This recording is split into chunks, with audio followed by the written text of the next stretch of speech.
Okay, it's about 2 past the hour, so I think we'll get started. Hello and welcome, everyone. Thanks so much for joining us for today's presentation. My name is Amanda Hopkins, and I am the Chief Operating Officer at CCR Wealth Management. Today, we will be discussing a general market outlook and Q&A presented by John Maher. But first, just a little housekeeping before we get started. I have compiled the questions that you have submitted with your registration, and I'll get to as many as possible. We did have many. Thank you so much for submitting those. If you miss anything, don't worry. We will be sending out a recording once it's available. Now, without further ado, I would like to introduce our presenter, John Maher, who is our Chief Investment Officer. He is a chartered financial analyst and is tasked with analyzing and managing our clients' portfolios. Welcome, John.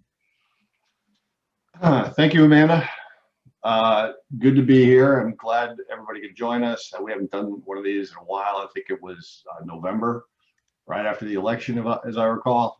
So hopefully we're not too rusty. It's nice to not talk about elections and politics anymore, although I'm sure there's those who will want to, slip in their politics one way or another throughout the year. We did explain quite a bit back in the fall, whether it was written outlooks or whether it was this Zoom format, reasons not to bail out of your portfolio, despite everybody's tendency to want to jump right before the election. So we hope you didn't. We're glad you didn't. I don't think we had many that actually did that. But if you didn't, you're happy. The S&P is up 15-16% from that point in early November, and it's been a good year so far. We're up 8.5%, 8.5, 9%, and here on the 7th of April. Should we expect an 8% a quarter year this year? Everything seems to be hunky dory. Markets coming, the economy's coming back. We're all getting vaccinated, and should we have expectations of a 30% plus year in the S&P? I would say no. I would hope I'm right in that, but I think there's going to be a lot more friction we're going to run into in 2021, despite all the good news. Not the least of which is a theme that we talked about last year quite a bit, which was the pulling in of future returns into the 2020 equity markets. But we are optimistic. We are optimistic because of the vaccines. We are optimistic because of the reopening of the economy, and I think everybody needs to be optimistic, but be realistic with your portfolio outlooks. I'd like to start just briefly right with the last sort of major data point that came out. It was the Bureau of Labor Statistics last Friday. So they produced something called, it's a monthly report, something called the non-farm payroll report. Delivered a significant dose of good news for the U.S. economy. 916,000 jobs created in just the month of March. And that was way above expectation. The expectations were high, but that was way above expectations. And the chances are this number could very well be revised upwards as this estimate, gets honed a little bit in the coming weeks. And month, just as the February and the January numbers were actually revised upward with this release, and so they tacked on an additional 156,000,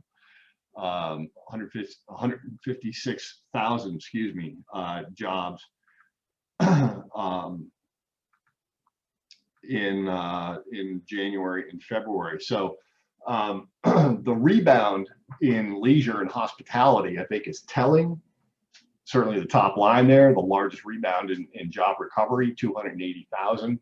It's telling, and it's important given the many thousands of small businesses in this space. And I'm sure you share my frustration of not just last March or last April being pent up and sort of, not being able to go out at all, but then it was half capacity, and then who wants to sit outside in December and November,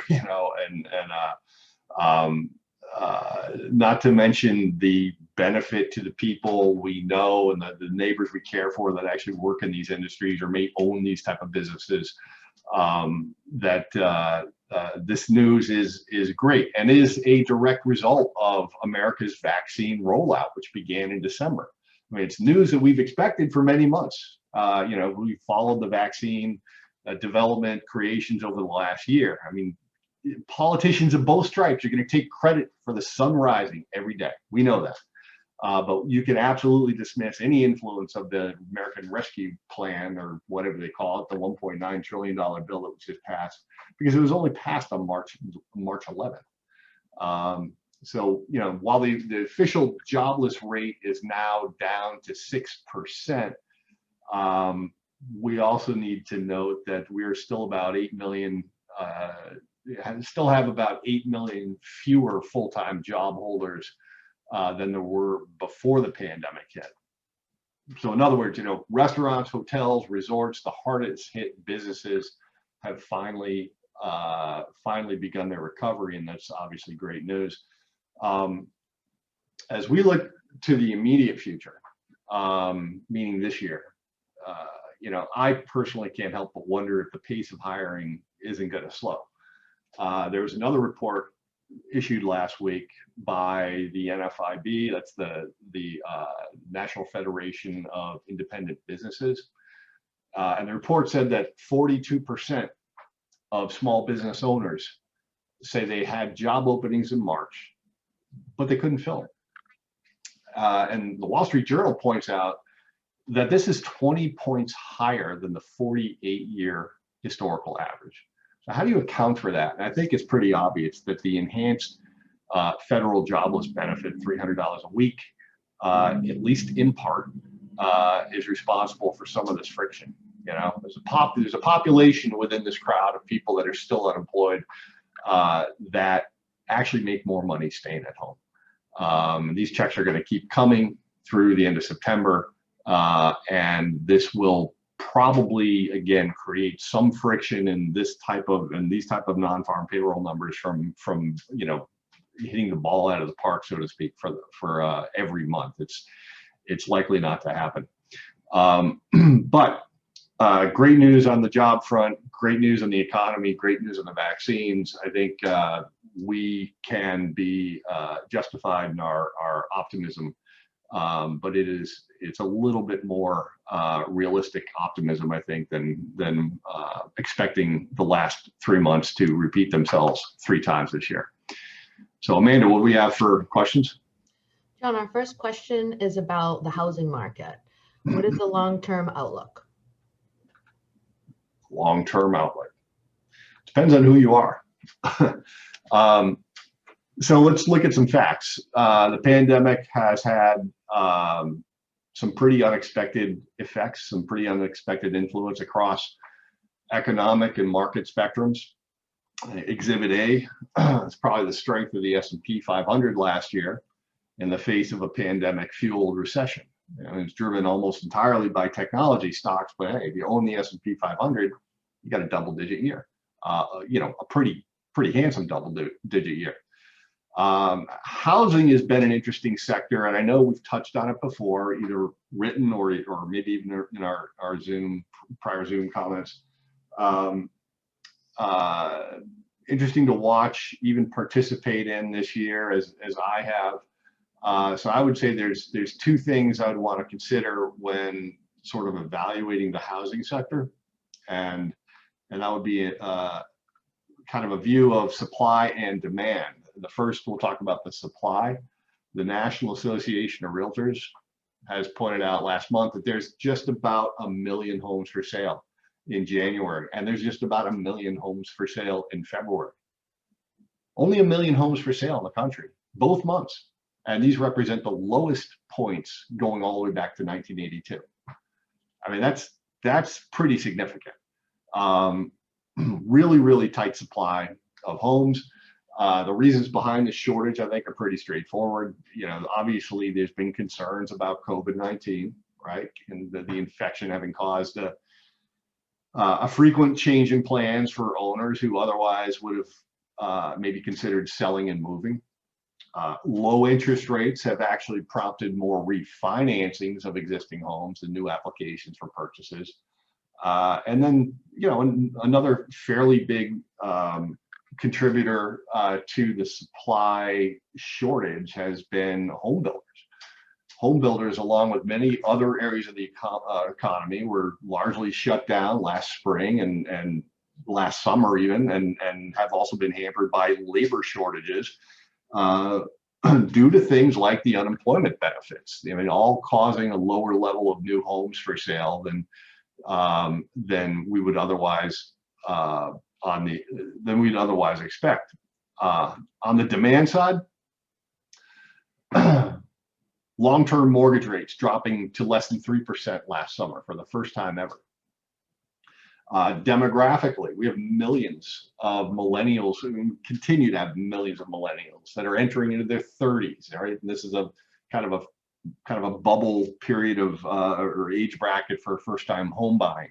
So there's demand coming from there. Work from home dynamics have compelled hundreds of thousands, if not millions, of renters or just plain city dwellers to seek housing opportunities further away from their work sites, further away from cities. So supply, demand being what they are, the Case-Shiller Home Price Index rose over 11% for the 12-month period ending in January. So January 2020, January 2021, that's the highest level of home price growth since 2006. Since 2006.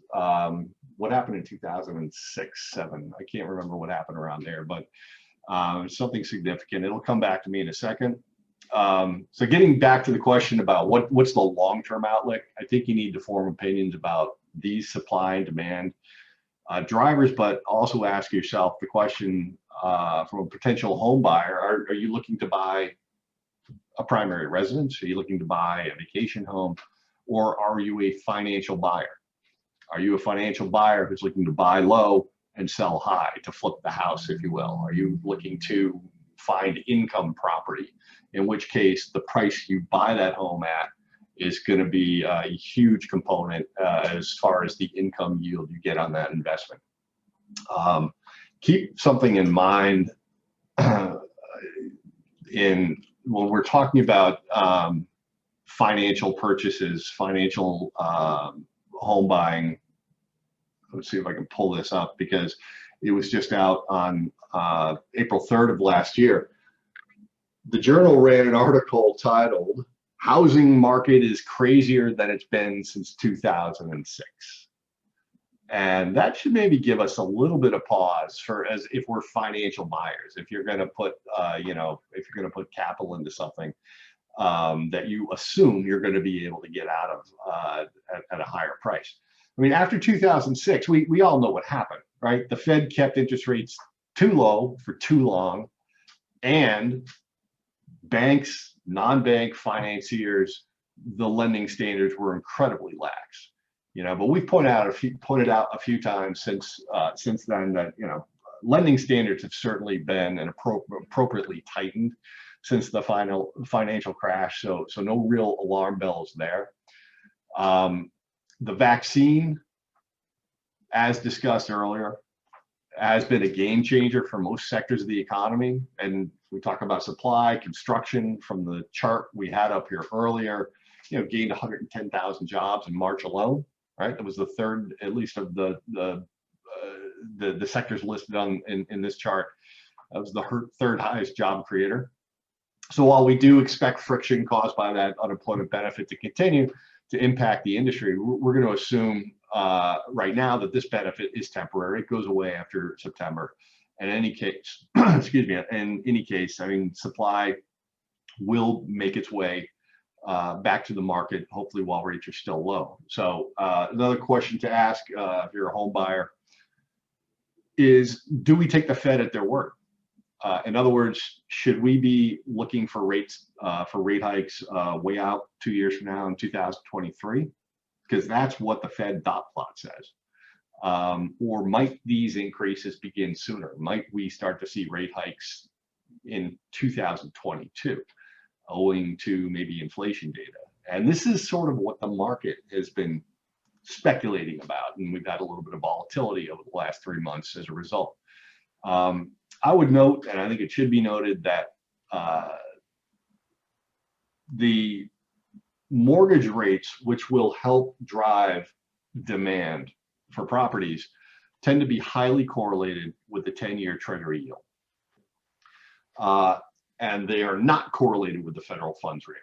So maybe it really doesn't matter a whole heck of a lot what Ben Bernanke and the crew says about raising interest rates. Keep your eye on that 10-year Treasury yield. And if you've been paying attention, you already know that this rate has almost doubled on a year-to-date basis and is up something like close to 200% since the lows of last summer. So, you know, to summarize all these data points and to sort of a formed opinion about the long-term housing market, I think it's safe to say that the near-term period looks fairly good if you are a financial buyer, but you're going to have to be picky on price. But as rates solidify at higher levels and supply steadily comes back into the marketplace, it's also safe to say I think that pricing growth likely decelerates in the next couple of years. Decelerate, it doesn't mean it's going to go backwards, but if you're a financial buyer, I would not be expecting the returns housing has gotten over the last 12 months. Great, thanks, John. This next question was a very popular one also, and I know that you can probably talk for days about it. What is the likelihood of inflationary pressures, and what is the appropriate investing response? Yeah, this is right. This is what it's all about. This is the topic du jour, certainly due quarter, if you will. And there's a lot to think about when we talk about inflation, or anybody talks about inflation from both a historical standpoint as well as a policy standpoint. It's certainly been a central issue about some of the market volatility in equities and certainly the interest rate moves we've seen this year. After all, the narrative goes that, a Biden election victory and a Democratic Congress, no matter how narrow, is going to usher in some massive government spending on top of the massive government spending we've already seen to address the pandemic. And certainly over the last year, we have seen an absolute bazooka of monetary stimulus and fiscal stimulus, and it's going to keep coming, at least the fiscal part, I'm convinced.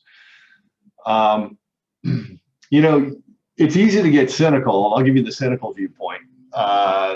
And something that's actually been going on for a long time, but the cynical description would be you have one branch of government, Congress, decides to spend trillions of dollars and trillions of dollars and trillions of dollars. Another branch of government, the Treasury, executive branch, funds this spending while issuing trillions of dollars worth of debt. And then you've got this quasi third arm of government called the Federal Reserve that goes out and buys this debt just to make sure interest rates don't go through the roof. And they do it with money that's conjured out of thin air. That is the cynical view of the fiscal stimulus. I've heard it a lot, but at the same time, if that mechanism was not in place, it's hard to believe that we would have interest rates as low as they are right now. So it is what it is. It's no wonder though that the 10-year Treasury yield has gone from like 60 basis points to 170 basis points over the last 6 months. I would like to think of inflation sort of in stages as we take a look at what's going on. This is a long-term chart of CPI, Consumer Price Index. That's in the light blue. I'm not going to get into the difference between core and CPI. They're correlated enough in this really long-term chart. But I think it is it's important to recall a year ago that inflation was actually at zero or near 0%. When the vast majority of the U.S. economy was shut down to whatever they said, flatten the curve, right? Prices naturally collapsed. And this, of course, wasn't just a U.S. issue. It happened all over the globe. So inflation really, truly was about zero, at least CPI, headline CPI, last March. So getting back to 2% inflation on the one hand, right, makes for a very noisy media event. And the reason is, you can't really think of a period of time in the last several decades where inflation has risen 2% in a single year. On the other hand, we were always going to come back here. And we are approaching our pre-pandemic level of inflation. It's worth pointing out that the 10-year Treasury yields are also back to where they were a year ago. So this move right here has gotten a lot of attention, and that attention, particularly in the media channel, if you're selling a lot of advertising, they're naturally going to look at this move and equate it to these moves over here in the 1970s. I mean, the 1970s inflation shock was the result of many factors that built up over time. We had a huge shock of inflation in the early 70s, 1973, and then go back to 1979. And that quite a bit has been what people are worried about and talking about. But let's examine the 1970s inflation shock. You had a solid economy in the 1960s. Guns and butter, right? Johnson administration, Vietnam, Great Society, followed by the Nixon administration, did some experimenting with applying temporary wage and price controls. Right? Plenty of money kicking around in a good economy. It's like putting a lid on a boiling pot. In 1973, the Arab oil embargo, first oil shock. And then 1979, you had the Iranian Revolution. That was the second oil shock. So thinking about the totality of our client base, I haven't done the math on this, I don't know, but I'd say it's probably fair to say that a sizable chunk of you guys have experienced double-digit inflation. You've experienced double-digit mortgage rates, and for that matter, you've experienced things like double-digit CD rates and double-digit, Treasury yields. There is an equally sizable chunk of our clients, I think, that probably, read about this stuff in textbooks and have no experience with inflation. But I do believe that it's important to note that inflation hasn't been above 5% since 1990.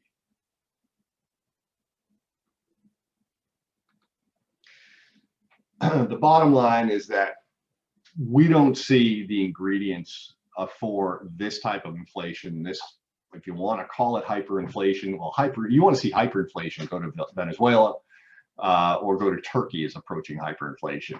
We have no expectation of 1970s type of inflation. We don't see the ingredients there.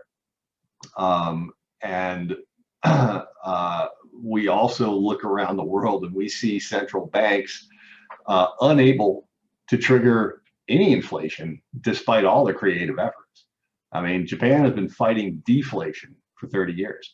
Europe can argue they've been fighting deflation for the last 10 years. And here in the United States, we have a central bank that has recently fuzzied their inflation target, all with an effort of trying to pick inflation up. The rebound we've seen over the last year is just that. It was a rebound that was always going to happen, but I think investors could be forgiven for a slipping faith in the central bank's ability, the Fed's ability to be the maestro of inflation, if you will. Add $1 trillion or a couple of $1 trillion of fiscal policy, and now we have an experiment. So it is an experiment going forward, and we don't discount the possibility of higher CPI prices ahead. We just don't think it's 1970s. We don't even think it's going to get up to 5%. We could be wrong. What are we doing about it? Understand that inflation is a greater danger to your fixed income portfolio than it is your equity portfolio, right? Fixed income, fixed return, fixed means fixed. While the cost of living rises, your return is fixed. And that's the problem with bonds in a high inflationary environment. We are in touch on a regular basis with our core asset managers. We understand what they're doing, and there's certainly have been successful in staying ahead of the curve. We anticipate that's going to continue because they have a broad mandate. you know, whether it's floating rate, whether it's higher yield, whether it's emerging markets, foreign bonds, and that sort of thing to stay ahead of the inflation curve. We expect they're going to do that. Outside of our core managers, CCR has been sort of pursuing a barbell strategy for the last 6 months. I think I even talked a little bit about it in November. And our strategy has been to pick up higher yielding emerging market debt yields, and offsetting that on the other side of the barbell with lower yielding but inflation protected, higher quality treasury securities, treasury inflation protected securities called TIPS. From an equity standpoint, I mean, equities are traditionally thought of as long-term hedges against inflation. Look, if inflation rises, all you can really say is your last decade or so of investing has been a grand success of staying ahead of inflation, because inflation has been so low. But you know, as long-term hedges against inflation, the reality is that, listen, I mean, some businesses have an easier time passing along higher prices to consumers than others. Go back to economics 101, the Porter's 5 forces, and try to figure out, listen, how much competition is there in this particular sector? How much competition is there with this particular company? What are the barriers to entry in this particular type of a business? And that's oftentimes going to dictate how easily inflation can get sort of passed down through the supply chain all the way down to the consumer. If they can do that, the business is in good shape. One other chart that I think is interesting I'd like to pull up regarding inflation, and that is JP Morgan, another JP Morgan chart. They keep this chart and update it on a fairly regular basis, but you know, this is an interesting chart that describes what basically different asset classes have done historically anyway in different inflation environments. You have rising inflation on this side, you've got falling inflation on this side, you know, high and rising inflation. Well, we're not there. High and falling inflation, we're not there either. Low and falling inflation, well, you know, maybe that describes Japan, maybe that describes Europe to some extent.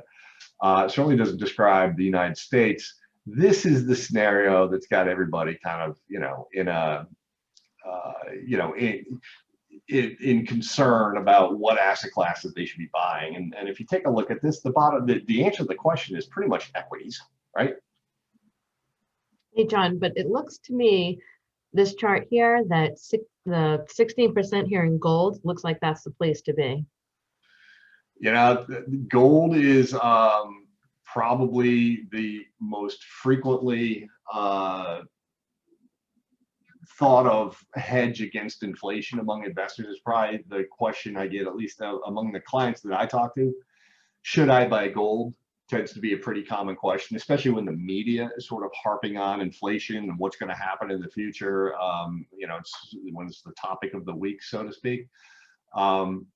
I think it's interesting to note that, get rid of this. If you go, this is a 5-year look back, all right? If you go back and start looking at the past 5 years, you see mostly a lack of any real correlation between gold and the rate of inflation. This is the 5-year break-even rate for inflation. In blue, gold pricing is in red. I mean, here we have something that looks like negative correlation. Maybe this is right in here, positive correlation. And once again, negative correlation. So really, there's no correlation between gold and inflation. If you look at only the past year, and that starts in the yellow section, since the beginning of COVID, you see a very clear trend. Inflation expectations are steadily rising, but gold prices are steadily falling. So if gold is a true inflation hedge, I mean, shouldn't they be moving in the same direction? That's the point that I would really want to get across about gold. I mean, we saw inflation spike into double digits, as we pointed out, in both the early 1970s and in the late 1970s. You know, in both instances, gold delivered huge returns. The return of gold is in red here and here.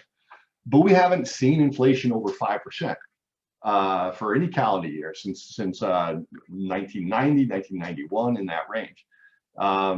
So the bottom line is, you know, gold has its good stretches. The 2000s were pretty good for gold, and it's got its tough stretches. The 1990s were not that great for gold.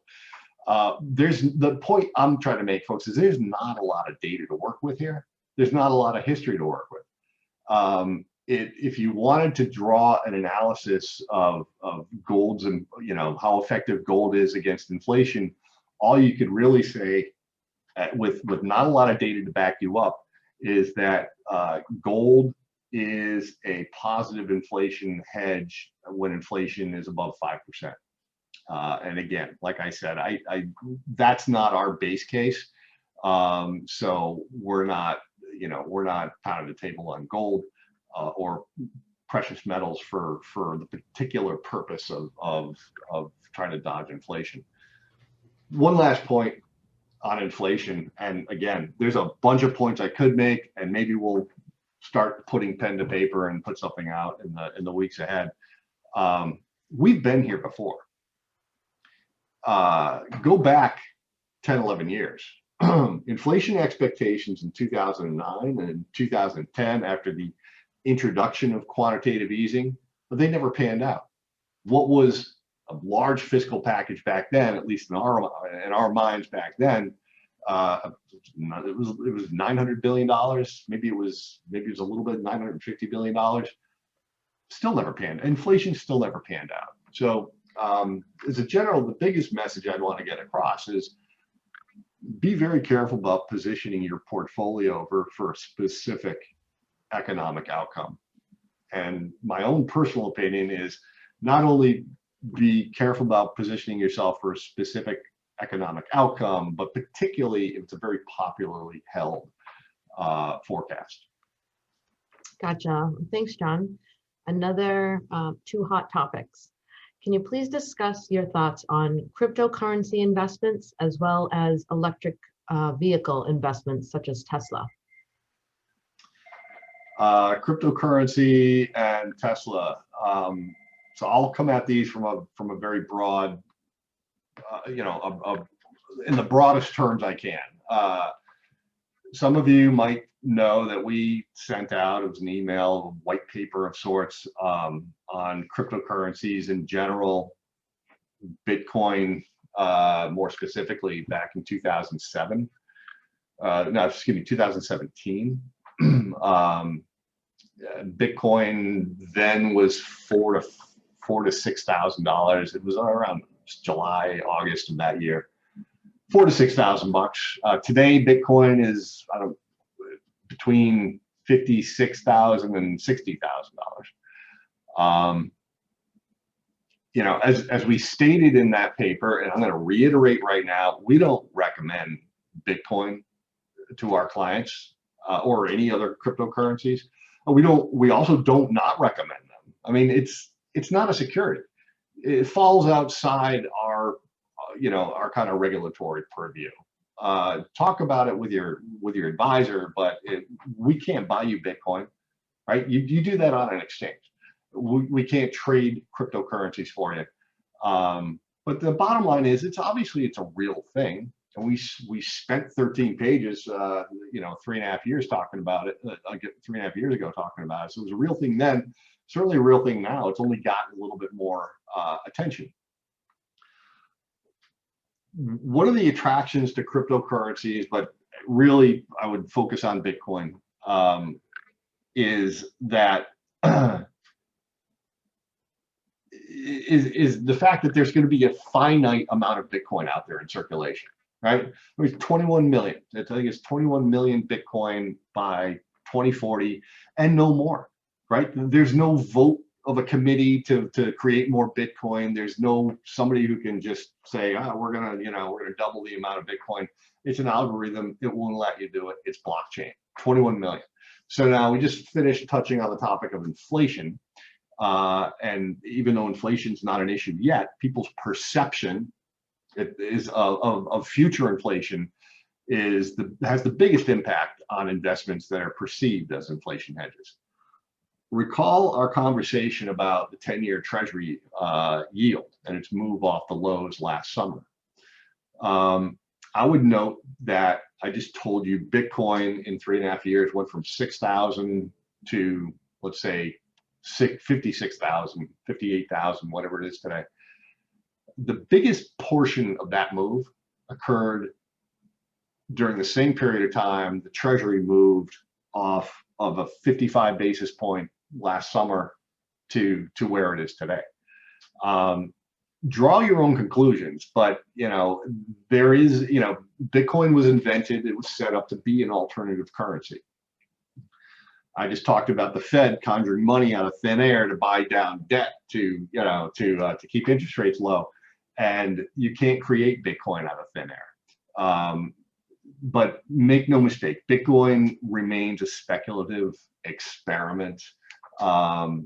There has been increased acceptance of Bitcoin, right, as a medium of exchange, sort of. I think there's some news about Tesla a month or so ago, accepting Bitcoin. And Visa might, I think Visa said they might be looking into accepting cryptocurrency payments.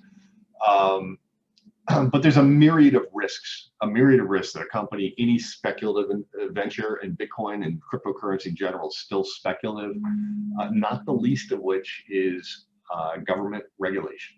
And I would reiterate what we wrote about cryptocurrencies a couple of years ago, and that is caveat emptor, buyer beware.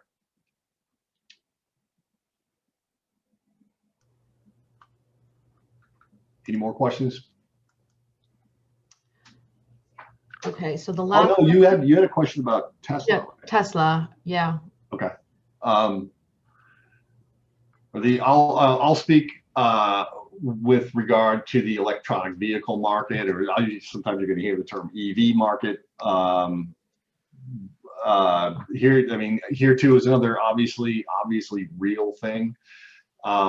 Rather than give an opinion on Tesla or their competitors and have it construed as some kind of a blanket recommendation one way or another, I just think you need to understand. You can talk about that with your advisor, but I think you need to understand the market itself.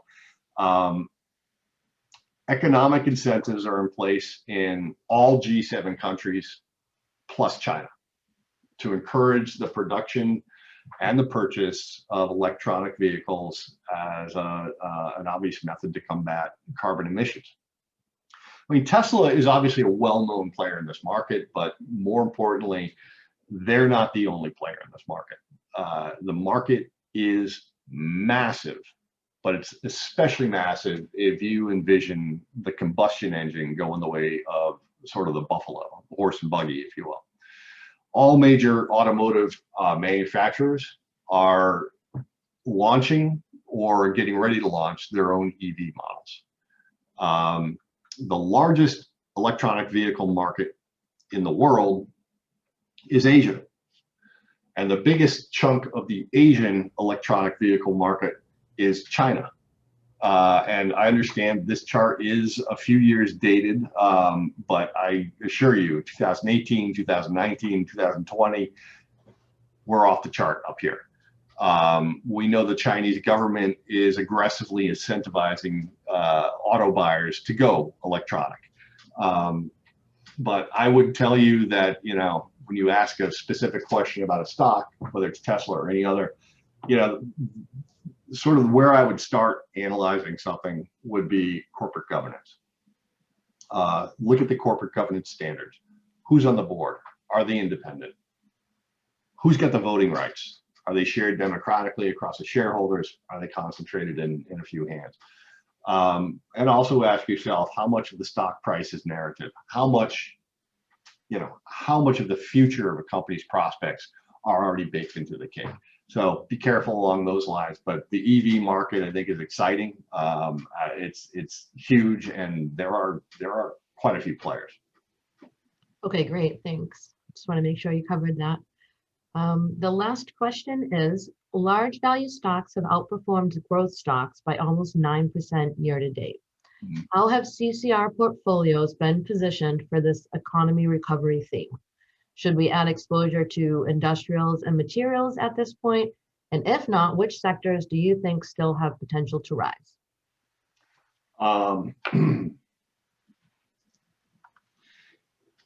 All right, so we've pointed this out so many times. I feel bad. I'm not gonna dwell on it, but everybody by now should know that we have been on the right side of the growth and value trade in 2020 and in 2019. So this is definitely a relevant topic to examine. The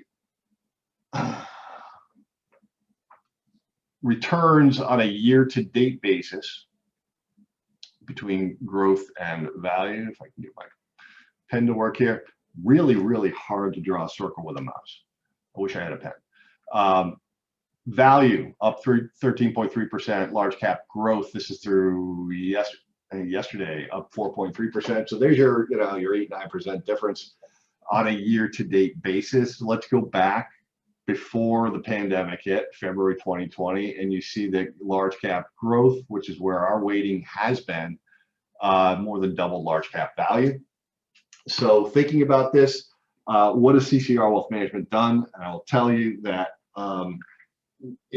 beginning in December and certainly through this quarter, we have shifted our heavy footprint in large cap growth. We've shifted that over to large cap value. But make no mistake, we are not overweight large cap value. We're not. We have simply taken the massive sort of overweight we had on large cap growth and lighten that up. How do we think about large cap growth and large cap value? I think there's a number of different things you need to look at. Number one, large cap growth has outperformed large cap value for the last 20 years by a wide margin. Over that period of time, there's been plenty of quarters and even maybe a year or two where large cap value has outperformed large cap growth. I'm not making predictions here, guys, but I think when you use the term value, right, it connotates, price sensitivity, right? You're getting a lot for your money. Let's go over here and take a look at valuations as a percentage of the 20-year history of these classes of stocks. And having just come off the topic of inflation, I don't want to scare anybody because I'm not scared, but having talked about the topics of inflation and the fact that there has been no consumer price index, inflation, where is the inflation? Well, listen, this is the S&P 500 at 143% of its 20-year moving average on a price earnings basis. But that's not what I want to talk about. I want to go to large cap value. Large cap value is not particularly a value to me. You can say, well, look at growth. It's even more overweight. But if revenues in a growth company are growing at 20%, 25%, 30%, 40% year over year, I always expect to pay more for a growth company. When we look at value, I think the particular question referenced industrials or materials. I was looking at the global materials index recently, just an ETF, and it's 40% above where it was pre-pandemic. Take a look at some value stocks. Look at the banking sector. You're talking about moves that maybe not, banking is not a great idea, but there's a large restaurant chain stock I looked at, certainly a value company by any standard, by any definition, 120% higher than it was pre-pandemic. And that's the point I'm trying to make with value. Yes, the economy is opening up. We need to make that shift. We did make that shift as more companies are less constrained business-wise. But to make a huge shift to value has not been CCR Wealth Management strategy. I think you can look across the sort of that asset class, and I think there are some interesting looking sectors. One that I would point out to just as an example is airlines. You know, certainly a business that's been hard hit by COVID-19, shut down travel, shut down the economy. Nobody's traveling. Business is being done over Zoom, et cetera, et cetera. But we're opening up now. We know that airports are now getting fuller. I was just traveling over the weekend. We know that flights are increasing. More aircraft are being added to to flight routes, and shots going into arms. People will be going on vacation. This summer will be certainly a more heavily traveled summer than last year. Eventually, we can look at vacation travel picking up, and eventually international travel. Business travel probably the last thing, but we do expect a full progression of positive events happening as long as we can keep this COVID thing under control. But look at the airline stocks; they're a fraction of where they were in February 2020. So that to me says, hey, that's a reason to scratch the surface a little different, a little deeper, and look for value. And that's my comment on value. I'd summarize it by saying too much value is not particularly valuable right now. I think over the long term, you're better paying up for for higher growth rates. Okay, great. Well, thank you, John. Looks like we've covered all of our questions. So thank you to John, and thanks to everybody for tuning in, and we'll see you next time. Thank you very much. Bye-bye.